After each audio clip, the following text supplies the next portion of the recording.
Driver کا بیٹا۔ ایک driver کی نوکری چلی گئی تو ایک شخص نے اسے اپنے بچوں کو اسکول سے لانے لے جانے کے لیے بھاری رقم کے عوض ملازمت پہ رکھ لیا۔ ڈرائیور کی پچھلی نوکری کی جانے کی وجہ اس کا اپنی بیمار بیوی کی تیمارداری کرنا تھا، جو کہ اب خدا کو پیاری ہو چکی تھی۔ ملازمت کے چند روز بعد باپ نے اپنے بچوں سے پوچھا اگر وہ ڈرائیور سے مطمئن تھے۔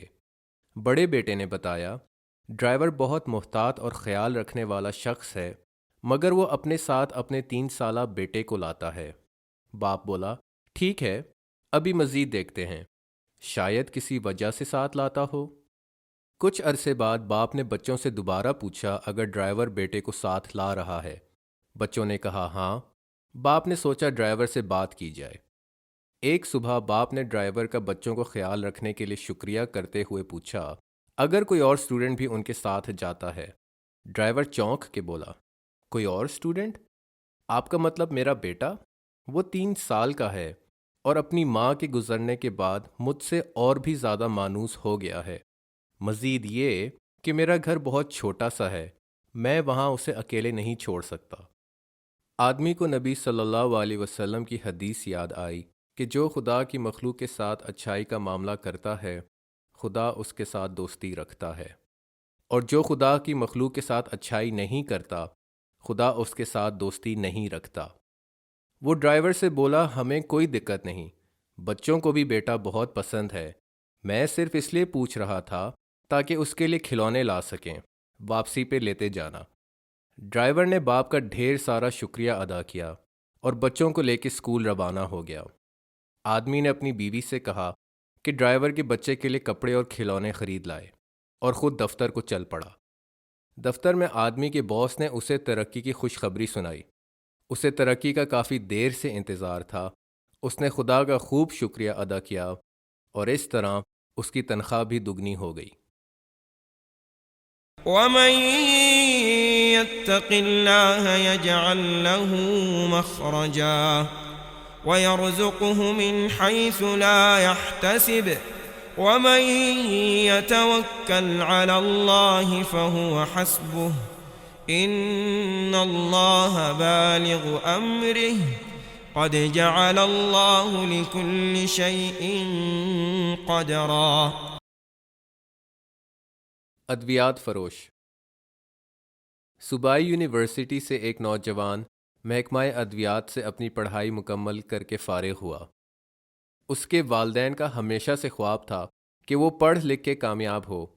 پڑھائی مکمل ہونے پہ باپ نے کچھ زرعی زمین بیچ کے بیٹے کو ادویات کی دکان یعنی کہ فارمیسی ڈال کے دی۔ لڑکا فارمیسی میں 3 سال کام کرتا رہا۔ اس کی مالی حالت بہتر ہوئی اور اس نے شادی کا ارادہ کیا، مگر ہوا یوں کہ ان دنوں کچھ آوارہ لڑکے اکثر اس کی دکان آتے اور مختلف ادویات، نیند آور گولیاں کثرت سے خرید کے جاتے۔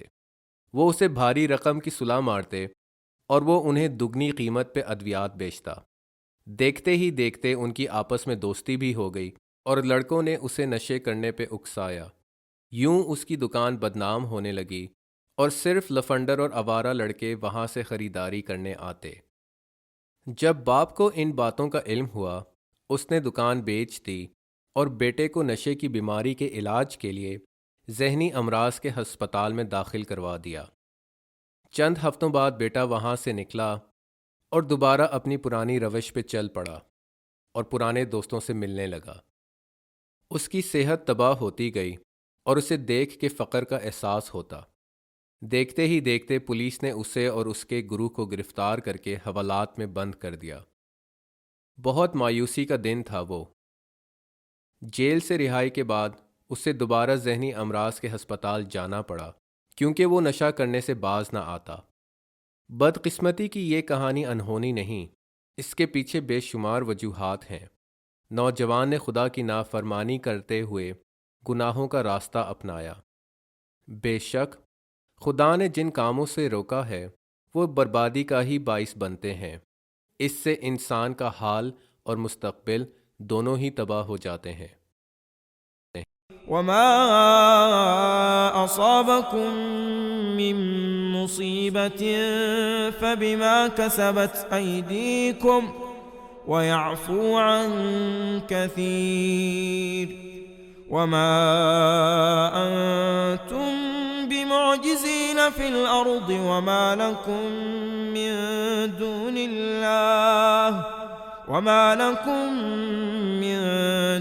الله من ولي ولا نصير.